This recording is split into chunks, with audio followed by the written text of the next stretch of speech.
মাদকাসক্ত ব্যক্তিদের জানাজায় অংশ নেবে না মুসলিম সমাজ। কবরস্থান থেকেও তাদের বর্জনের ডাক দেওয়া হয়েছে। কালাইন এলাকার 5টি মসজিদ কমিটি সহ আজমারা, কান্দিগ্রাম এবং তারাপুর গ্রামের জনগণ এই কঠোর সিদ্ধান্ত নিয়েছেন।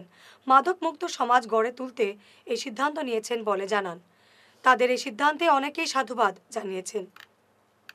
আমরা সবাই সিদ্ধান্ত লইছি যে আমরা মহল্লার ভিতরে যদি কোনো মানুষ এই সব কাজে লিপ্ত থাকে তাহলে প্রথমত আমরা সিদ্ধান্ত লইছি যে আমরা মহল্লা আমরা সমাজ থেকে তারা বহিষ্কার করবো এবং এই গোটা ফ্যামিলির মানুষের বহিষ্কার করবো।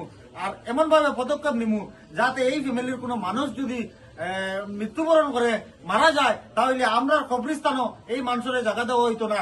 আরো বিভিন্ন পদক্ষেপ গুলো আমরা সমাজে লইব। এই মানুষের কোনো বিপদাবদে আমরা যাইতাম না, এই মানুষকে আমরা বাড়ি করে আইতে দিতাম না এবং আমরা প্রশাসনের সাহায্য লইমু। কাছাড়ার এসপি মহোদয় থেকে লইয়া আমরা কালাইনের ওসি স্যার থেকে লইয়া সবার লগে আমরা সহযোগিতা করবো। যদি এরকম কোনো মানুষের পাওয়া যায় আমরা ইনফরমেশন দিব এবং ধরানোর চেষ্টা করবো। আর আমরা সমাজে তো ফুললি বয়কট করবো এবং আমরা মসজিদের এলাকায় এলাকায় আমরা মাইকিং করিয়া এরা বহিষ্কার করবো।